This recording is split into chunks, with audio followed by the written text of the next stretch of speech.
Sales Lead Dog Podcast, hosted by CRM technology and sales process expert Christopher Smith, talking with sales leaders that have separated themselves from the rest of the pack.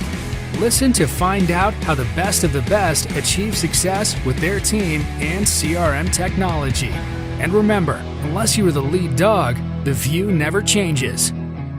Welcome to Sales Lead Dog. Today we have joining us a thought leader, Angel RIBO.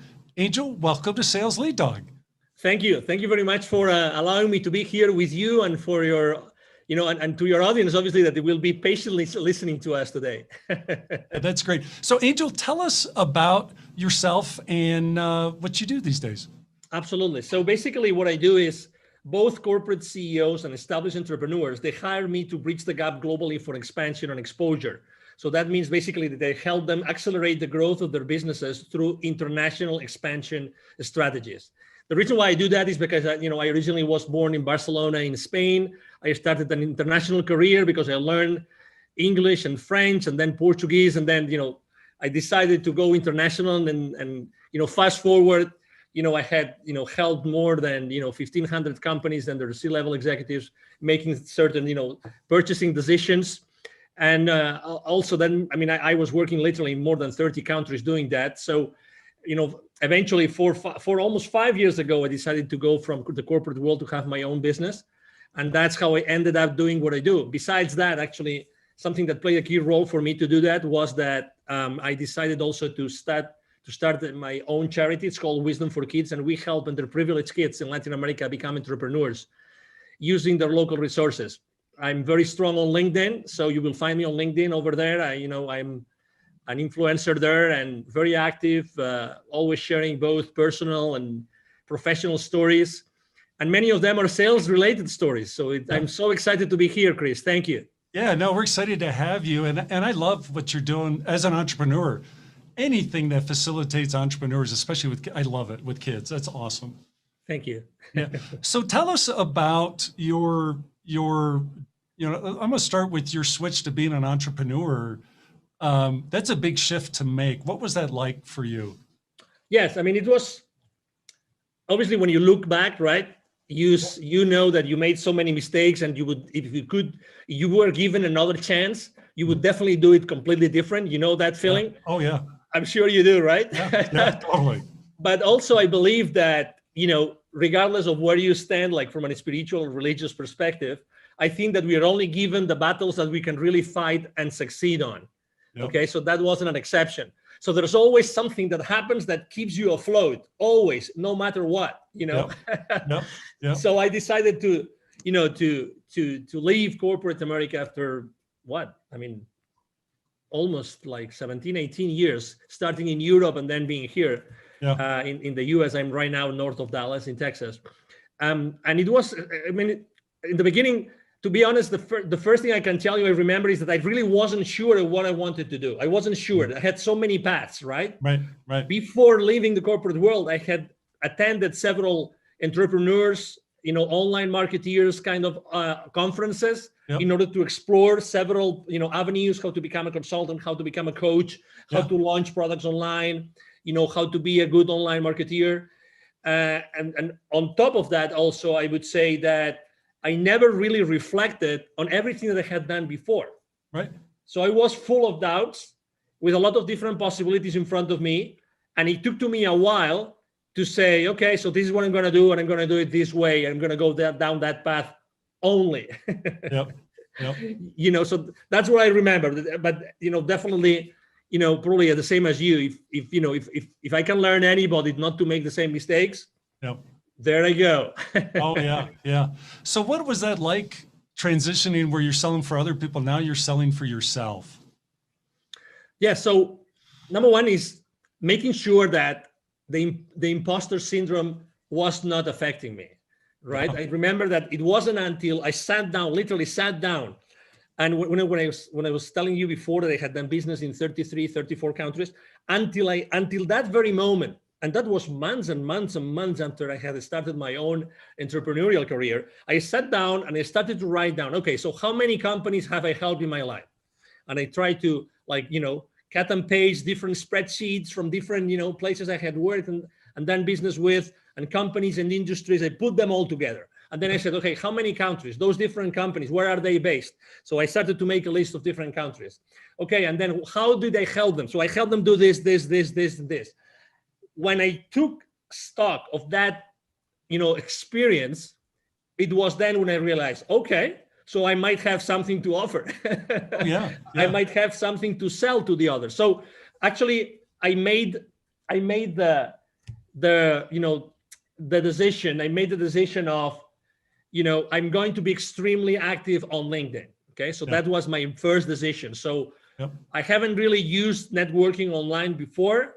Right. I was using it like reactively. Now I'm going to be proactive, and I'm going to make LinkedIn the place where I'm going to conduct all my sales. Before, I don't remember selling a single thing. Nothing since the 90s, where I don't remember when LinkedIn was founded, but until 2016, when I decided to set up my own company. Yep. So that was the first thing. So I started to see, okay, so I'm going to do this. How do I create an audience? And then I started to learn how to do business on LinkedIn, how to reach out to people. I made so many mistakes. I mean, crazy things, crazy things. It really, obviously there were people blocking me and you name it, trying to reach out the wrong way and, trying to be artificial, trying not to be me, to be honest, because I was in this, if I had to describe it, in some sort of quicksand, that you know what you do, but you really don't, and then you one step forward and two steps backwards, all the time. And then obviously after starting like doing some marketing, and then having the conversations, right? And how am I going to prepare my own proposals, and what are my own proposals going to look like? And I have to say, probably one of the mistakes I made was also that I didn't reach out to the people that could have supported me, people that I could have partnered up with. Oh, what a big mistake, Right. Definitely. That was a big mistake. But, I'm alive. I still have a family. I still have a home. I still have a couple of cars. I still go on holiday and I vacation from time to time. So it's not that bad, Chris. Oh, yeah. Yeah. I think a lot of people are afraid to make that jump, but it's like anything else in life where you're making a big change like that you have to be all in. You have to be committed to it, and you have to be committed to success, which, for being a sales leader, for our listeners, they might not want to be an entrepreneur, but hey, that's like, hey, maybe I want to make that transition into sales leadership, or maybe I want to go for that position at another firm that might be a much bigger role than I have today. What should they take from the lessons you've learned to motivate them to make that leap? Well, number one, whatever the route is that they pick is good. Okay, it's okay. So because we tend to be so hard on ourselves, oh my God. Okay, so whatever the decision you take is going to be the right one for you. Okay, so that's number one. Number two, if you decide to make that leap, that change, then I would say, just as you said, there's a mantra I use with all my clients all the time, which is take imperfect action now. Take imperfect action now. That's my favorite one. Yep. So I would say, there's no perfect path to where you want to go. Right. But the reality is that the sooner you make certain mistakes, the sooner you're going to get there. Oh, yeah. Yeah. So there's in the startup world, there's this concept called the minimum viable product. Yes. Okay. So any startup, when they're going to launch something, they say, okay, so what's the minimum value in the form of a service or a product I'm going to put together so that the market is going to react positively and they will start acquiring my services or my product, right? So this is so much more simple than what you think. You just have to reach out to the people that you already know, or the potential business partners, and go to them and say, hey, I just started. I just got out, the corporate world. I want to do this.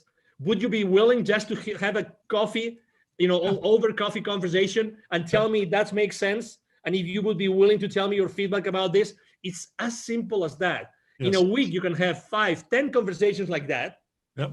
and already know what makes sense and what doesn't make sense, and start having those conversations with potential clients.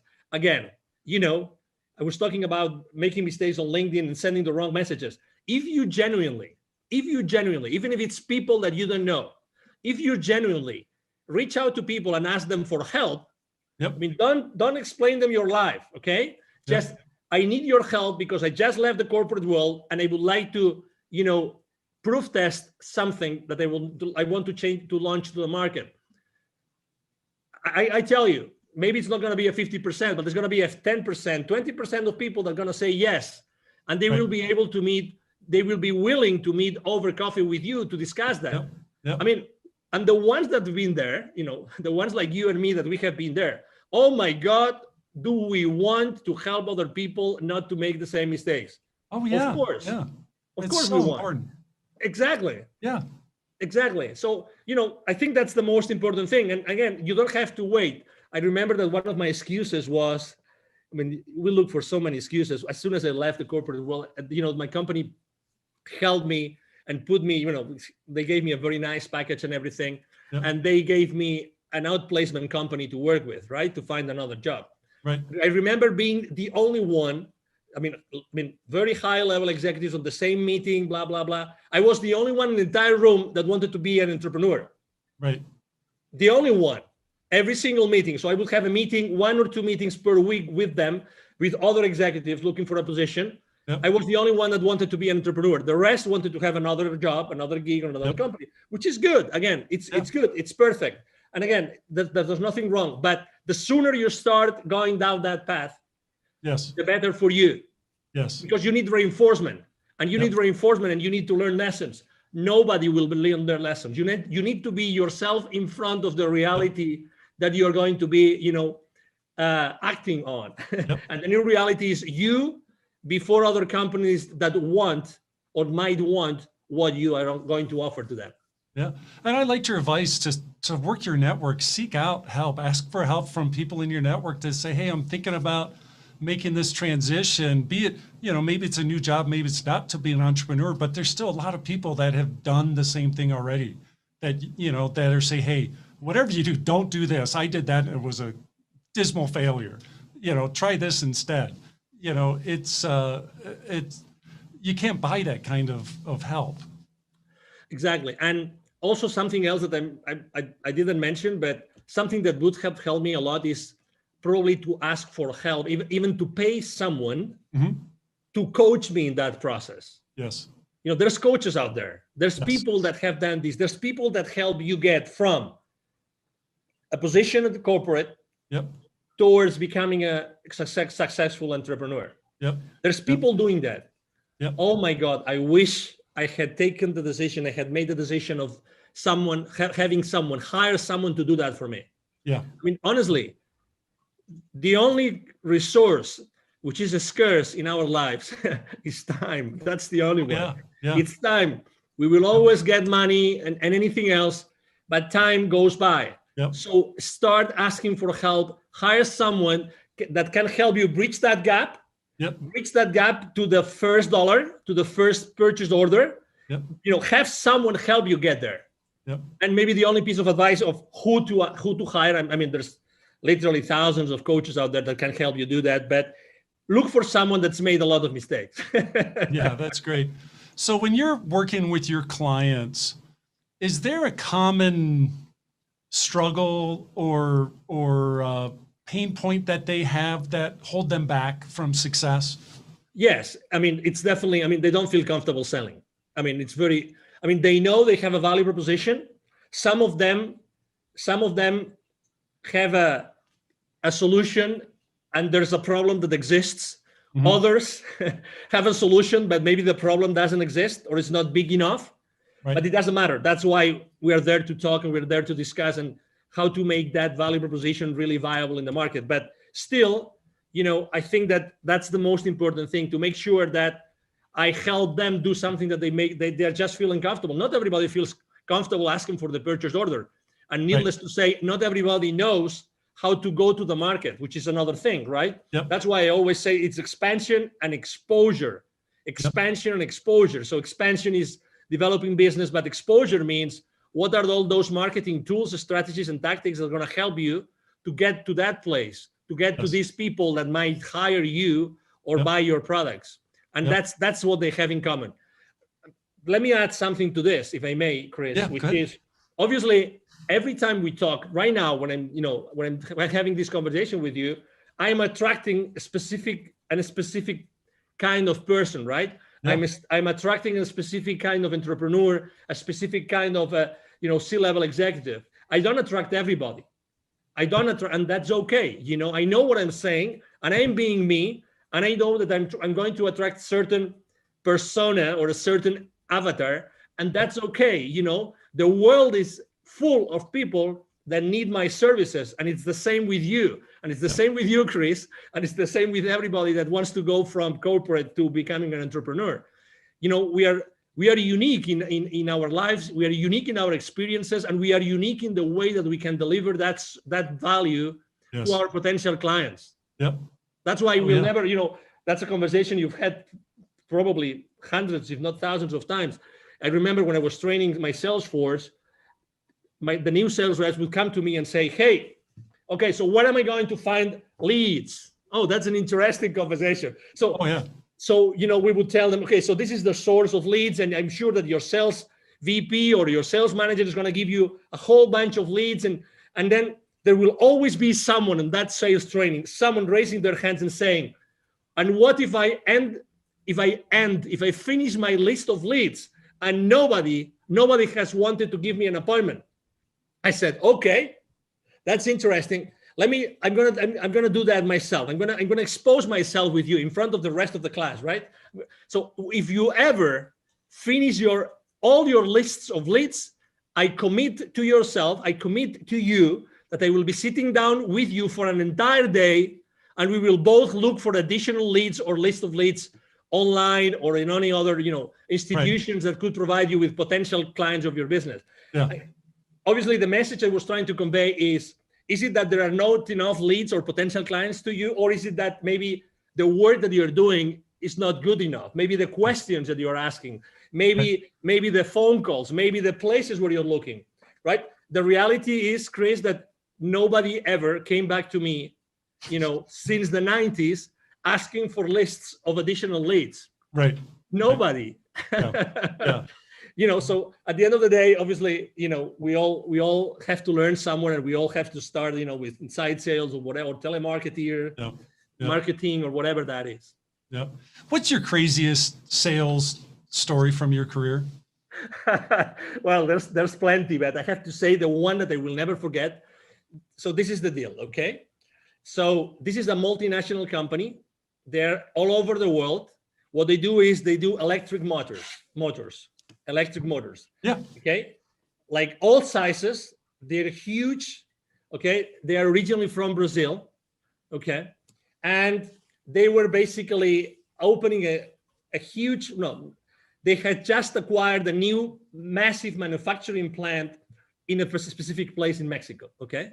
So the headquarters were using a specific technology, right? Which was actually the technology that I was representing. Okay, so I was covering the entire territory at that time, and I said, okay, wonderful. So we're just going to just acquire this company, so it's going to be an easy sale, right? So they just acquired this additional company here in Mexico. In Brazil, the standard technology is our technology, so it's going to be a piece of cake. Right. It's going to be a piece of cake, right? It's, they already know the advantages, blah, blah, blah, everything. All right. Yep. To make things worse, I'm originally from Spain. As I said before, I was in Mexico, and I was doing that. That wasn't a direct sale from me. So I was doing that indirectly through one of my business partners. Okay. One of my channel partners, to say it properly. All right. So I said, just go there, do all the groundwork, and then whenever you need me to, for the final stages of the negotiation, I show up. Yeah. What was even worse was that the CEO and general manager of that company in Mexico, he was also from Spain. So I said, oh my God, we will be able to talk about soccer, and we will be able to have a nice meal together. And we will, so you name it. when you already have this image in your brain. Yeah. It's lining up. Everything's lining up. Exactly. Yeah. What are the chances of this Brazilian company buying a company in Mexico, and the CEO and GM, he is a Spaniard, right? Yeah. Okay, so we start the sales process, blah blah blah, and then I start receiving symptoms, right? I mean, hey, there's a strong team. They had something like a 35, 40 engineering team, and those were each one represented X thousands of dollars of that particular proposal, right? Yep. So, but suddenly from, the sales director of that channel partner of mine, hey, there's a strong group which are using a completely different technology. These guys have never used our technology. They use another one, and they're very strong, and they really believe it's much more important, right? So I have to say that unfortunately we took shortcuts. We didn't analyze the decision process properly. We didn't analyze the decision criteria properly. We didn't have enough conversations with the economic buyer, with the CEO, with the GM. So we took so many shortcuts that we ended up losing the deal. Oh my.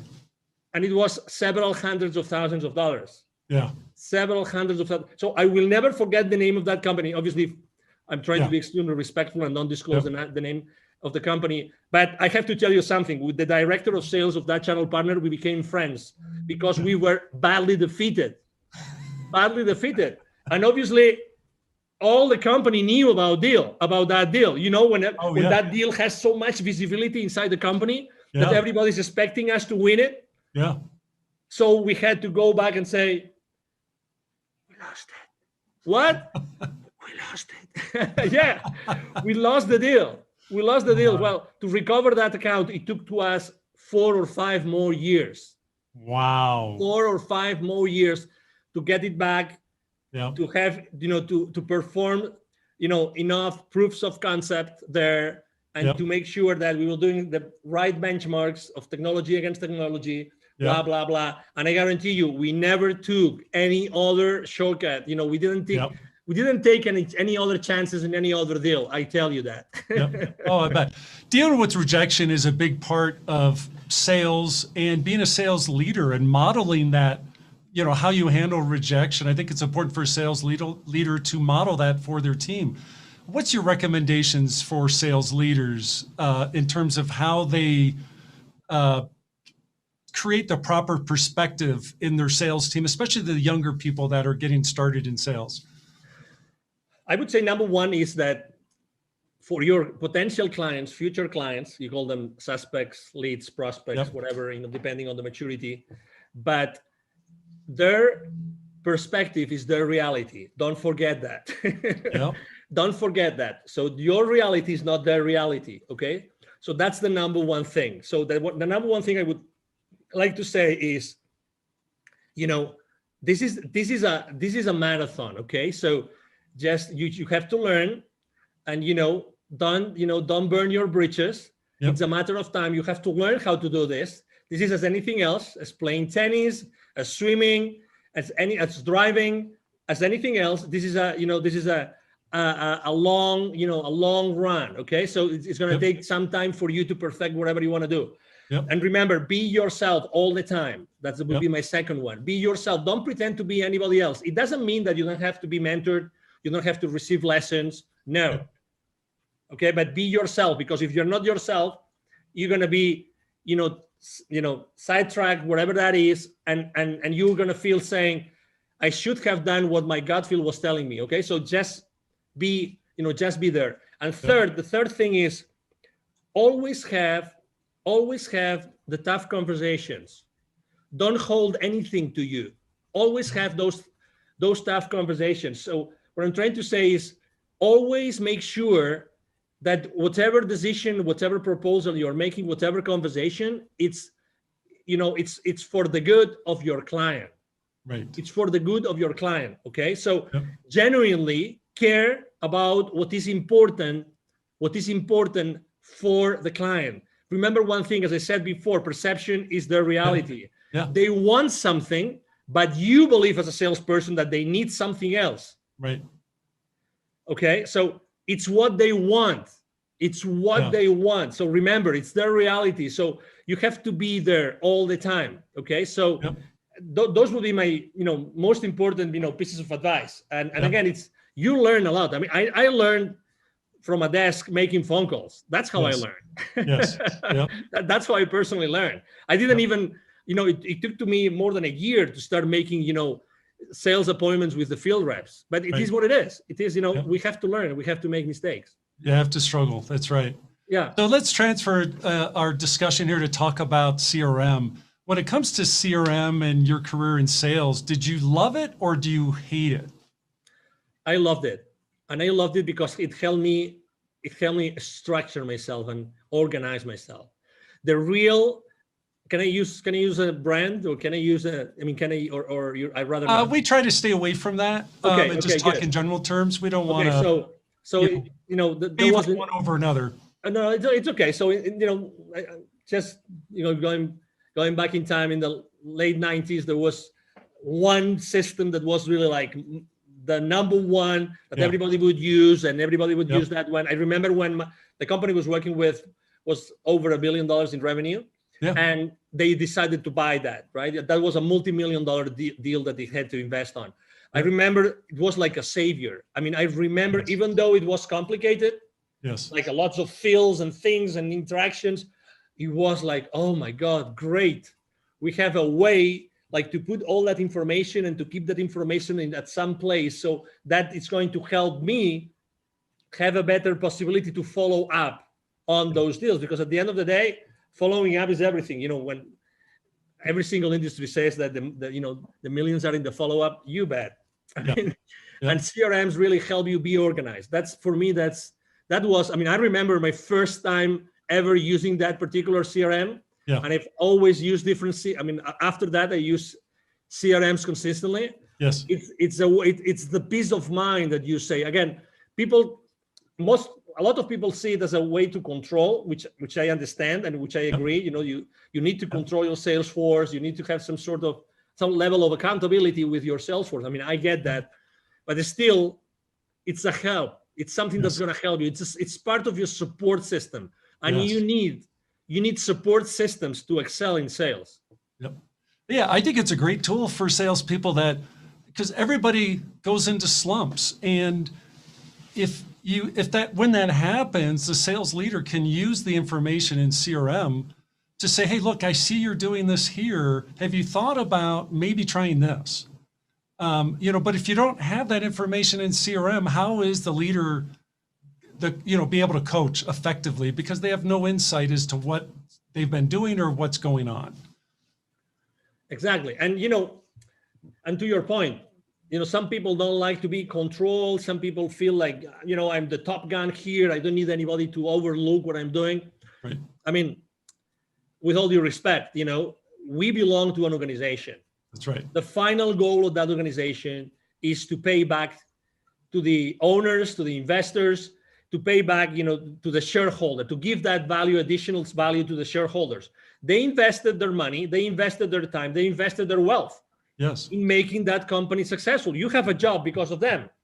So anything that you do, which is going against that contradicts that, I regret to say, it's not right. That's right. It's not right. The end goal of any organization is to increase shareholder value no matter what. And you as a salesperson, you have to be aware that every business decision that you make has an impact and a financial implication, has a financial implication in the company and in the profitability of the company. So you're part of that structure. I understand that you like to, sell big and close these big, massive deals and great revenue. But okay, so what are the implications of closing that deal? First, as I said before, for the client, is it going, because in the moment that you close a sale, remember, it's good for you because you get the revenue, but it's a problem in the financial statements, right? It's remember, you are a problem for your client until your client starts to recover the investment. Remember that. That's right. And it's the same for your company. So, okay, you get the revenue, but who has to fulfill that order? Your entire organization behind you has to fulfill the order. Did you take everything into consideration so that you will be able to profitably fulfill that order for your client? These are the kind of things that you have to take into consideration every time you close a sale. Yeah, I could not have said that better, Angel. That is so. Thank you. That's one of the discussions I love to have when we engage with a client is, okay, what happens when that deal's won? What is that being supported by your CRM? Is the information in your CRM to support the team that downstream that, as you said, they now have to take care of that customer. They have to own that relationship and make sure they achieve the ROI on their investment. So important. Absolutely. I mean, in all honesty, I mean, if we want to keep our teams accountable, I mean, we have to, and we want them, all of them, to be engaged, right? I mean, we have to educate them. I mean, very honestly, I mean, because you sell every single day. So I think that having those financial implications conversation is like the elephant in the room. Yes. It's like the elephant in the room. Who feels really comfortable? I mean, have you ever felt this? Let me ask you a question, Chris. Have you ever been in that situation in which you're trying to close a deal, you're in a negotiation table, and suddenly the CFO of your client shows up? Oh my God, you are with the fingers like this, cross fingers, saying, I pray to God that the questions from the CFO are not going to be that difficult, so I can still answer them, and they will still be interested in doing business with me. Yes. Because if we get into, if he pulls up his financial statements and he starts going on like, okay, so this and this and this and this, and he starts making these difficult questions. Oh my God, you might even have an MBA, but even if you have an MBA, how long ago did you forget all the financial principles? Oh yeah. That will eventually allow you to understand what the CFO is going to say, but you still want to win the PO, right? Yep. So this is exactly where we are. So we have to be humble, and we have to receive the education in order to be able to, be engaged in our company, be aligned with everybody else, and then we can be kept accountable. Yep. No, I love it. So Angel, we're coming up on our time here on Sales Lead Dog. If people want to connect with you, what's the best way for them to reach out and connect? Thank you. The best way for them to connect with me is definitely to go and send me an email. It's very simple, like my name. It's Angel, Angel, at angelribo.com. It's ANGL again, RIB as in boy O, RIB as in boy B as in boy O.com. So it's Angel at angelribo.com. I'm very active on LinkedIn, very, very active. So you can, reach out to me, Angel Ribo. My brand is the CEO Confidant, So you can go to LinkedIn. You will find me there easily. Yep. Either my team or myself are going to answer your questions, your emails, your messages on LinkedIn. We are very, very proactive in engaging with everybody. Yep. And it will be a pleasure, obviously, to serve you.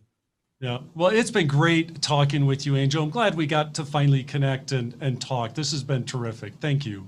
Thank you. Likewise. Thank you for the opportunity, Chris, obviously. And thank you, everybody. Thank you to all the audience listening to us today. Awesome. As we end this discussion on Sales Lead Dog, be sure to subscribe to catch all our episodes. On social media, follow us on LinkedIn, Facebook, and Instagram. Watch the videos on YouTube, and you can also find our episodes on our website at impellercrm.com/Sales Lead Dog. Sales Lead Dog is supported by Impeller CRM, delivering objectively better CRM for business, guaranteed.